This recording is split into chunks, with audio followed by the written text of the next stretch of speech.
Existe uma inquietação silenciosa que atravessa gerações e provoca questionamentos profundos dentro da fé. Será que Deus mudou ao longo da história bíblica? Ao ler as Escrituras, muitos percebem um contraste aparente entre o Antigo e o Novo Testamento. De um lado, relatos marcados por juízo, disciplina e confrontos severos. Do outro, mensagem de amor, misericórdia e perdão. Essa diferença gera a impressão de dois deuses distintos, mas essa conclusão nasce de uma leitura fragmentada da narrativa bíblica. A verdade mais profunda revela que Deus permaneceu o mesmo, enquanto a humanidade passou por um processo gradual de amadurecimento espiritual que possibilitou compreender dimensões cada vez mais amplas do caráter divino. Para entender essa dinâmica, é necessário mergulhar no contexto histórico do Antigo Testamento. O mundo antigo era profundamente marcado por idolatria, violência e sistemas religiosos baseados no medo. Povos adoravam múltiplos deuses, associavam fenômenos naturais a entidades espirituais e praticavam rituais que muitas vezes envolviam sacrifícios humanos. Nesse cenário de confusão espiritual, Deus inicia um processo de restauração que não poderia começar com conceitos abstratos de amor, mas com intervenções concretas que estabelecessem limites morais e espirituais. A justiça divina surge, então, como proteção e não como crueldade, como barreira contra o caos que ameaçava destruir a humanidade. A disciplina presente nas narrativas antigas revela um Deus comprometido com a preservação da vida e da verdade espiritual. Quando observamos acontecimentos como o dilúvio, a destruição de cidades marcadas pela corrupção extrema e os julgamentos contra práticas idólatras, percebemos que o objetivo não era a punição em si, mas a interrupção de processos autodestrutivos. Deus não age por ira impulsiva, mas por justiça restauradora, buscando impedir que o mal se torne dominante a ponto de inviabilizar a possibilidade de redenção humana. Um dos episódios mais simbólicos dessa dinâmica é o confronto entre Deus e o Egito na narrativa do Êxodo. As 10 pragas representam mais do que eventos históricos. Elas simbolizam a desconstrução de sistemas espirituais baseados na idolatria. Cada praga atinge uma esfera associada a divindades egípcias, revelando que aquilo que o homem eleva à condição de Deus não possui poder real diante do Criador. Esse confronto não é rivalidade entre deuses, mas libertação da mente humana das ilusões espirituais que a aprisionavam. Deus não apenas liberta um povo da escravidão física, mas rompe cadeias invisíveis que mantinham gerações presas ao medo. Ao longo do Antigo Testamento, a lei ocupa um papel central nesse processo pedagógico. Ela estabelece padrões morais para uma humanidade ainda imatura espiritualmente, revelando a santidade divina e a necessidade de transformação interior. A lei não é um fim, mas um meio que aponta para algo maior. Ao mesmo tempo que orienta, ela expõe a incapacidade humana de alcançar o padrão divino por esforço próprio. Esse paradoxo prepara o terreno para a compreensão futura da graça, mostrando que a verdadeira mudança não acontece apenas por regras externas, mas por transformação do coração. A justiça divina, portanto, não deve ser interpretada como ausência de amor, mas como manifestação de um amor que protege. Assim como um pai estabelece limites para preservar a vida do filho, Deus estabelece limites para preservar a humanidade. O problema surge quando a justiça é analisada isoladamente, sem considerar o propósito maior da narrativa bíblica. Quando observamos o Antigo Testamento sob essa perspectiva, percebemos que cada ato de disciplina aponta para uma promessa futura de restauração. Ao mesmo tempo, o Antigo Testamento não é desprovido de graça.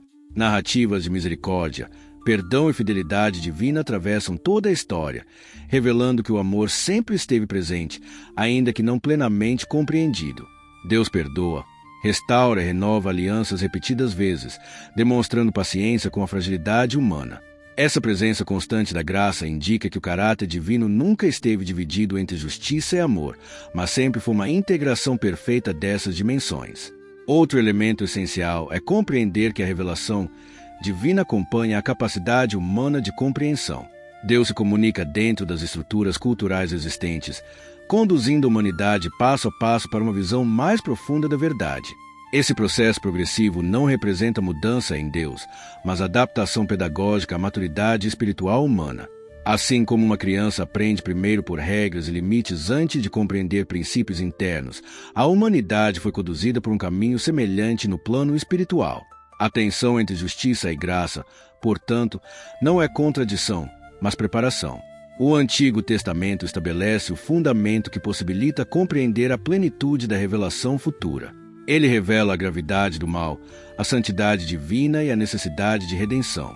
Sem essa base, a mensagem de graça perderia profundidade, pois não haveria compreensão do que exatamente está sendo restaurado.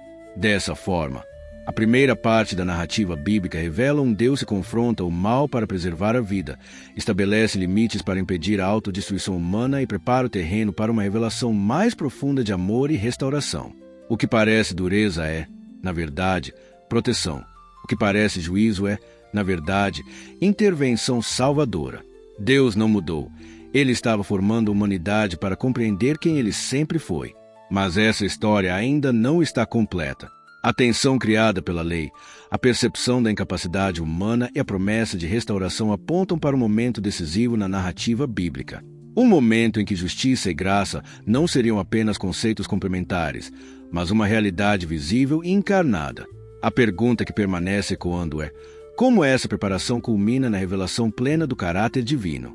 Se o Antigo Testamento revela a preparação da humanidade, o Novo Testamento apresenta a plenitude da revelação divina. Não encontramos um Deus diferente, mas a manifestação mais clara do mesmo caráter que esteve presente desde o início.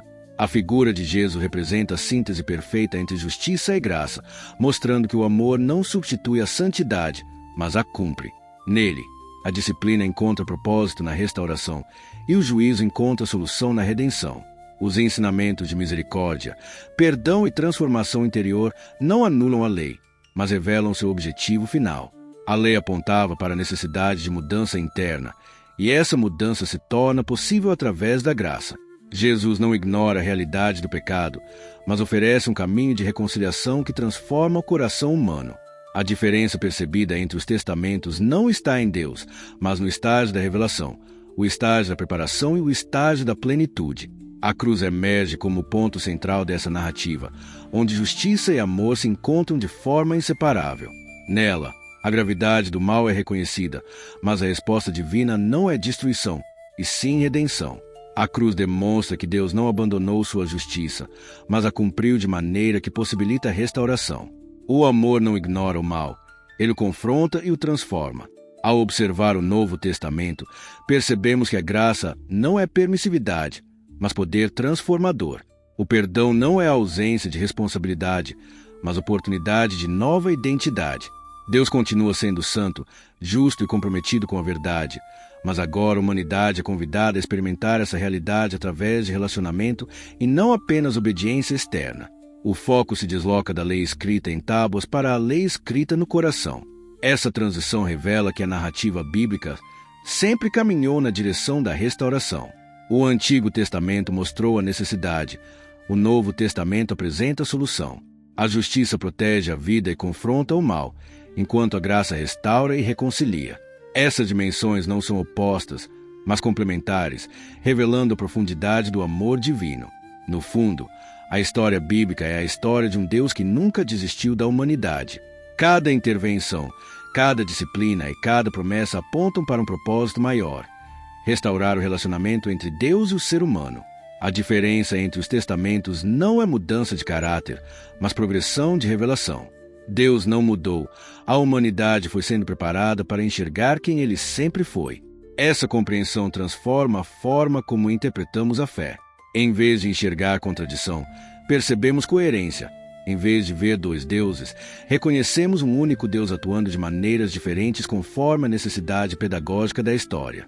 O Deus que julgava é o mesmo que salva, e o Deus que estabelecia limites é o mesmo que oferece liberdade. No centro de toda a narrativa bíblica está uma verdade inabalável. Deus é simultaneamente justo e amoroso, santo e misericordioso, disciplinador e restaurador. A justiça do Antigo Testamento e a graça do Novo Testamento são duas faces do mesmo amor eterno. O que muda não é Deus, mas a forma como a humanidade é conduzida a compreendê-lo. A pergunta, portanto, não é porque Deus mudou, mas como a humanidade foi gradualmente preparada para enxergar quem Deus sempre foi. Um Deus comprometido com a libertação do ser humano de tudo aquilo que o afasta da vida plena. Um Deus cuja verdadeira força não está na punição, mas na redenção. Um Deus que confronta o mal para libertar e que se revela plenamente quando o coração humano está pronto para compreender que justiça e graça caminham juntas. E talvez a reflexão mais profunda seja esta: a forma como enxergamos Deus molda a forma como vivemos nossa espiritualidade. Quando compreendemos que Ele nunca mudou, percebemos que a fé não é sobre medo, mas sobre transformação. Não sobre culpa, mas sobre redenção. Não sobre distância, mas sobre relacionamento. Se essa jornada expandiu sua visão espiritual, então você não apenas ouviu uma mensagem, você experimentou uma mudança de perspectiva. E essa é a essência da revelação.